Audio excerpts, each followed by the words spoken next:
Assalamualaikum, balik lagi sama gue Ilham Al-Katiri. Konten kali ini gue akan membahas beberapa hal penting di minggu ini. Ada tentang Persija Jakarta pastinya, tentang timnas kita, Argentina yang mau datang ke sini, ya salam. Ada Marcelino juga yang katanya mau sliding Messi. Ada beberapa hal penting dan gue akan membawakannya di konten kali ini. Tapi sebelumnya lo bantuin gue like dulu supaya ratingnya bagus, algoritmanya dia mencarinya bagus. Dan video gue disebarkan kemana-mana. Yang belum subscribe, subscribe dulu pastinya, tembusin gue ke 100.000. Kagak sampai-sampai, setengah mati. Dan yang belum sholat, pastinya sholat dulu baru nonton gue. Gue akan langsung ke berita yang pertama. Ini tentang VAR. Jadi seperti yang udah kita ketahui, kalau VAR ini akan direalisasikan di pertengahan musim ini. Nggak di sekarang, tapi di pertengahan musim. Dan ini VAR ini harus sesuai standarnya FIFA, nggak sembarangan gitu. Jadi sekarang LIB ini sudah membentuk departemen untuk mengurusin VAR itu sendiri. Jadi selain ngurusin VAR, departemen ini kontak ke klub-klub. Gue jadi heran nih, kenapa klub sekarang jadi dilibatkan untuk masalah VAR ini. Sedangkan VAR ini yang gue tahu ini adalah janji dari Erick Thohir, janji dari PSSI. Terkesan kalau klub yang jadi harus ikut bertanggung jawab. Gue nggak tahu, mungkin pas lagi rapat itu klub-klub setuju dengan ini dan klub-klub juga udah setuju dengan keputusan ini. Gue nggak ngerti kenapa, tapi gue hanya menyuarakan yang gue rasakan aja. Oke, ada 3 hal yang harus ditempuh agar VAR ini terlaksana sesuai standar FIFA. Jadi LIB ini memohon kepada klub-klub untuk merealisasikannya. Tadi yang gue bilang, ini pertanyaan gue, kenapa klub yang harus ikut merealisasikan ini. Yang pertama, naikkan kekuatan pencahayaan stadion menjadi 120 lux. Jadi kayak kita udah ketahui deh, kamera itu akan bagus jika pencahayaannya bagus. Sejelek-jeleknya kamera, tapi kalau lightingnya bagus, itu akan bagus hasilnya. Nah, VAR ini membutuhkan tangkapan gambar yang super HD agar dia bisa ngelihat sentuhan sedikit dari jari atau garis bola ngelewat garis dan lain-lain. Ini bisa terlihat jelas kalau lightingnya bagus, kalau pencahayaannya bagus. Selain kamera yang mendukung, pencahayaannya pun harus mendukung. Nah, gue nggak ngerti kalau dari sisi klubnya harus mengganti lampu itu 120 lux. Apakah ini tanggung jawab si klubnya atau ini tanggung jawab si penyedia stadionnya? Karena kan kita tahu semua klub rata-rata kan sewa stadion. Kalau misalkan kita sewa terus kita ngasih lampu juga agak aneh juga sih, belum pernah terjadi di mana-mana. Nah, ini yang pertama. Yang kedua, lampunya harus diganti dengan jenis LED. Gue nggak tahu yang sekarang jenisnya apa. Memang kalau misalkan kita lihat di stadion terang, tapi kalau misalkan di TV burik gambarnya. Mungkin itu sebab karena lightingnya yang kurang bagus. Jadi si kamera nangkapnya kurang bagus. Kalau di Liga Inggris, di Liga Spanyol, Liga Italia masih agak kurang bagus lightingnya menurut gue. Tapi kalau di Liga Italia, kalau Liga Champions tentunya itu selain kameranya yang luar biasa, lightingnya pun bagus. Jadi jelas kelihatannya gitu, nggak ada noisy burem-buremnya kayak gitu. Nah, mungkin itu yang diharapkan dari si LIB, bantuan dari klub-klub di Liga Indonesia. Cuman gue nggak tahu cara ngebantunya.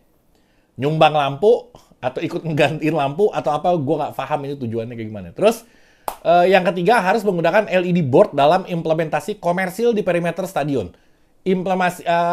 Implementasi komersil di perimeter, mungkin itu yang di pinggir lapangan itu tuh. Kalau gue ngebaca atau gue nggak ngerti ya, ini LED board ini untuk yang ada di ujung stadion, apa yang ganti pemain, atau yang ada di sekitar stadion itu pembatasnya tuh. Sekitar lapangan pembatasnya. Itu harus LED juga. Bagi gue nggak ada kaitannya antara VAR dengan dengan LED board ini. Bagi gue nggak ada kaitannya. Kenapa LIB memaksa klub untuk menyediakan itu? Walaupun itu sebenarnya nggak ada kaitannya. Nggak tahu tujuannya apa, mungkin untuk memperbaiki, untuk menaikkan level liga kita. Mungkin itu. Oke, selesai masalah VAR, kita mau ke masalah Persija Jakarta. Ini ada 4 pemain kita yang dipanggil timnas kemarin. Ada siapa aja? Ada Witan Fahmi, Rizky Ridho, ada ada Ferrari yang terakhir. Oke, jadi pas liga libur, pemain-pemain Persija diliburkan. Semua pada libur. Ada yang balik kampung, ada yang jalan-jalan ke luar negeri, macam-macam. Nah, 4 pemain ini harus membela timnas Indonesia di SEA Games kemarin yang akhirnya kita bisa mendapatkan gelar, ya salam, juara 32 tahun. Ngapain aja? 32 tahun penantian yang cukup lama, akhirnya bisa merasakan. Wajar jika selebrasinya, jika euforianya semewah itu, Banyak atlet lain yang protes karena dia nggak dianggap. Ya gue sangat mewajarkan karena penantian yang lama, dan ini adalah olahraga terbesar di Indonesia. 70% masyarakat Indonesia itu mencintai sepak bola. Gue yakin juga atlet renang, atlet bulu tangkis, gue yakin juga dia pada nonton bola sih sebenarnya. Oke. Bahkan banyak dari artis pun yang pada ikutan nonton bola. Tapi ada juga dari pejabat yang mendadak nonton bola. Ya salam, ini lebih gile lagi nih. Gue akan sampai ke situ nanti di si Rio Fahmi. Akhirnya setelah selesai dari SEA Games ini, 4 pemain ini dipulangin. Oke, lo sekarang gilirannya yang pada liburan. Pemain yang lain kemarin liburan, balik medical check up. Kemarin gue ngeliat di konten Persija. Udah medical check up, udah diperiksa kesehatannya apa segala macam. Nah sekarang pemain yang ini libur, nanti setelah itu baru dia pada medical check up. Witan balik ke mana ya? Palu. Terus Rizky Ridho balik ke Surabaya. Rio Fahmi Banjarnegara, dan Ferrari memang di Jakarta, jadi dia pulang ke Jakarta. Nah, kata Rio Fahmi, walaupun perintahnya istirahat, jadi Thomas Doll memberikan ekstra istirahat untuk 4 pemain ini untuk pulang kampung. Terus Rio Fahmi ngomong, walaupun perintahnya istirahat, tapi Rio Fahmi masih ada jadwal lain. Saya belum bisa langsung liburan, nih kata dia nih, bukan kata gue. Saya masih belum langsung bisa liburan setelah sampai di Banjarnegara, karena saya mendapat undangan dari Gubernur Jawa Tengah dan beberapa undangan lainnya. Oke? Setelah itu baru saya bisa sedikit bernapas. Nah mungkin sekarang nyesek dia. Nanti setelah ketemu gubernur mungkin bisa napas.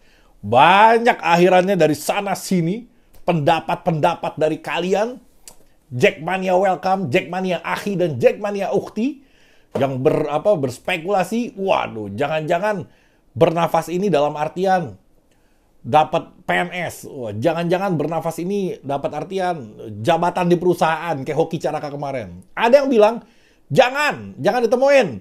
Soalnya nanti nasibnya kayak Hoki Caraka. Gue posting di Instagram Persija Insight. Gue bilang jangan ditemuin. Ngapain nemuin? Jangan ditemuin. Kalau gue ngomongnya kayak gitu. Walaupun nggak bisa diatur. Tetap aja undangan dari pejabat di daerah.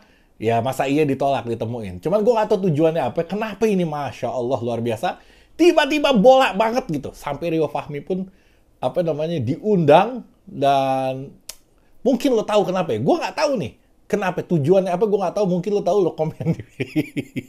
Lo komen di bawah. Jangan komen. Gue gak tahu soalnya. Kasih tahu gue. Biar gue tahu. Oke? Terus jadi lucu juga gue ngelihat apa yang balik kampung. Kalau Witan Sulaiman emang biasa, dia setiap pulang kampung itu dijemput pakai mobil bak, mobil pick up, iring-iringan dari airport sampai ke rumahnya, di belakang di mobil bak. Emang selalu kayak gitu. Terus gue ngelihat ada beberapa pemain timnas lain kayak Marcelino juga yang menyeleding Messi. Dia pakai pakaian adatnya terus disambut. Rio Fahmi ada karangan bunga. Waduh, ini keren juga perayaan-perayaannya, tapi bagi gue harusnya cukup. Jangan terlalu berlebihan. Lu nih baru juara level ASEAN, lu bukan juara Asia, apalagi juara dunia. Gila, setahun kita pesta bahkan. Jadi senang boleh, gue juga happy, tapi cukup, jangan kelebihan. Ini menjadi jatuhnya kelebihan, kebanyakan. Kalau misalkan sampai setelah ini kan balik kampung wajar dia disambut ya. Itu oke, masih oke. Dikasih karangan bunga, disambut, acara beramai-ramai, temu warga. Itu masih masuk kategori oke. Tapi udah cukup. Jangan ada acara yang lain lagi. PSSI jangan bikin acara. Pejabat-pejabat jangan belagak-belagak ngundang pakai tenda bikin acara. Udah jangan. Kelebihan. Jadi enak ntar ngeliatnya lama-lama. Udah menang, jago, selamat, cukup. Fokus yang ke depannya. Masih ada level Asia. Masih banyak di tahun ini. Ada sekitar 3 atau 4 kejuaraan. Itu fokus ke sana. Udah cukup. Cukup. Gue hampir enak ngeliat lama-lama. Oke. Nah setelah itu baru pada berangkat lagi ke Jakarta untuk medical check up di tanggal 5 Juni. Nah itu baru dia pada gabung sama sisa klubnya. Gue nggak ngerti ya, klub-klub lain itu udah pada latihan, udah pada kumpul. Persija kayaknya belum, baru kemarin medical check up, mungkin sekarang udah kumpul. Gue belum dapat informasinya, tapi kalah gercep sama tim-tim yang lain. Mungkin ada tujuan yang lain karena Persija ini selalu terdepan, perencanaannya itu selalu matang. Pasti yang terbaik yang dilakukan oleh Persija Jakarta. Oke. Lanjut lagi rumor transfer. Nah, ini dia nih. Hesu Imas yang diisukan ke Persija Jakarta. Sekarang mencuat lagi. Sempat redup kemarin, sekarang mencuat lagi. Kenapa ya? Karena di Instagramnya dia seperti mengucapkan perpisahan dengan klub yang sekarang. Padahal dia top banget main di klub itu. Dia disambut satu stadion yang full itu, dikasih mahkota raja, disebutnya King Imas. Itu keren banget, King Imas disebutnya dia.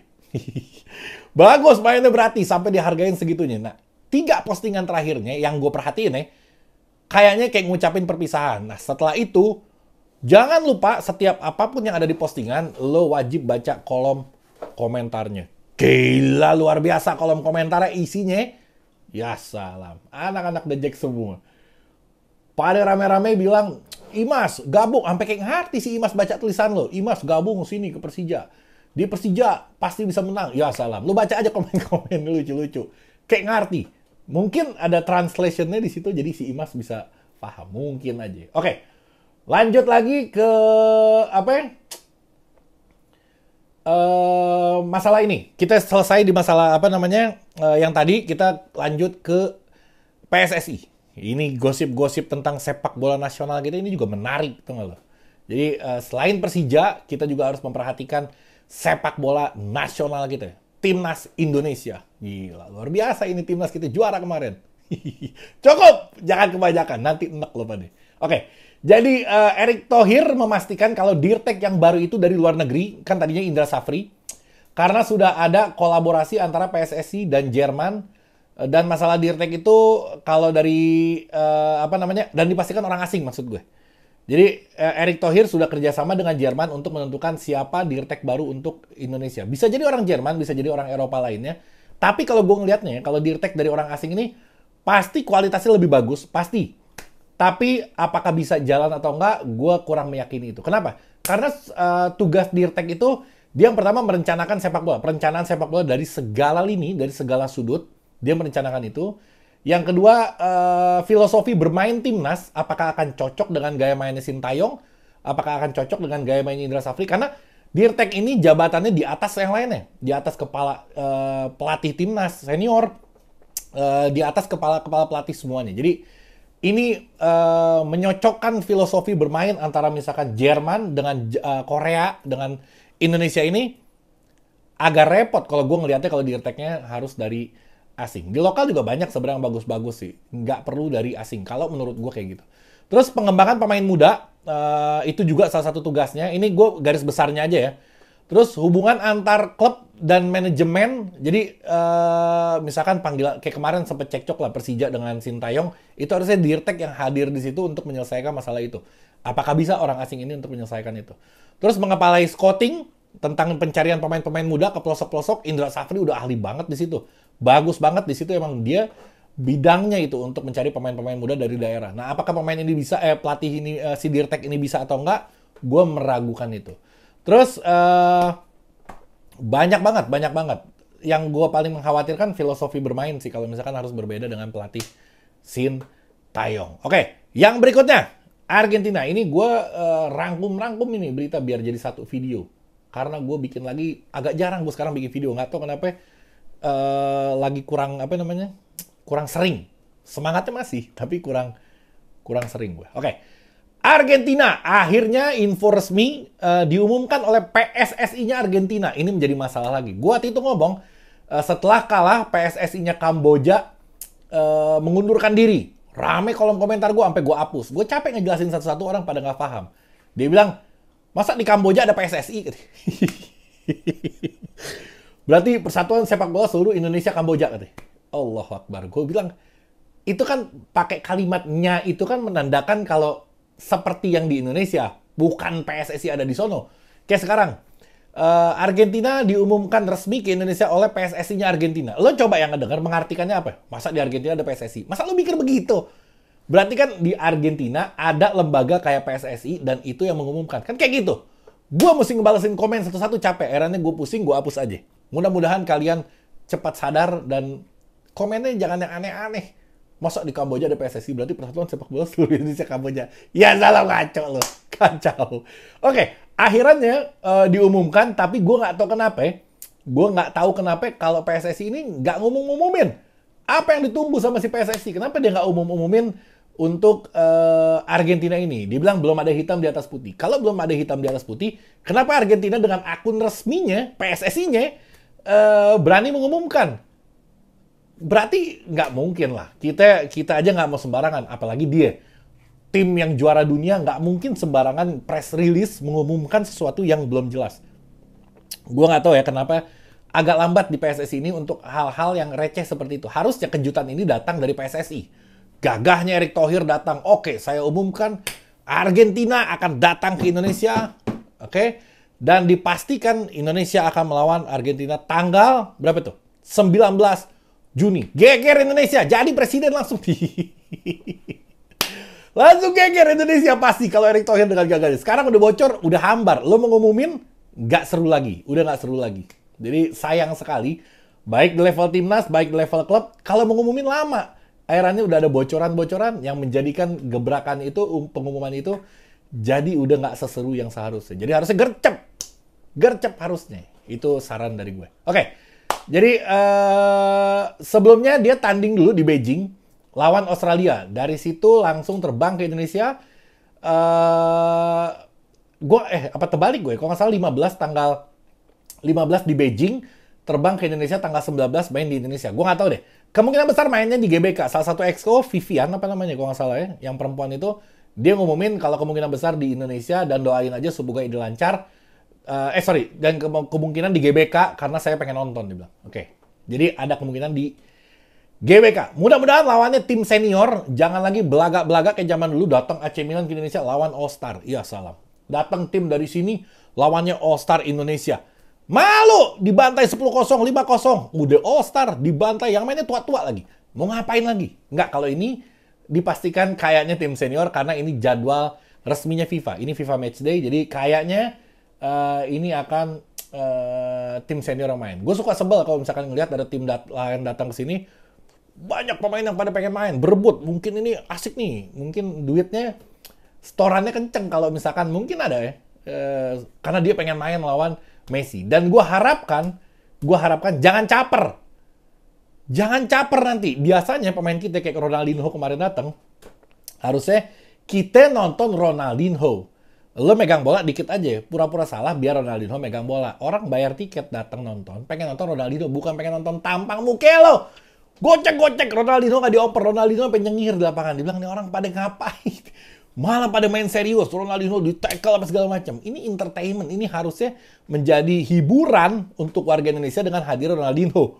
Malah di-tackle, malah lo pada serius main, pada carbuk lo semua lo. Nah, gue nggak berharap kalau di sini ada yang carmuk terus main maruk yang harusnya kita mungkin bisa menyaingi Argentina, tapi kita malah jadi dibantai karena ada 1-2 pemain yang caper pengen dilihat sama Messi, padahal nggak bakal dipuji karena Messi sering lihat pemain yang lebih jago daripada lo pada.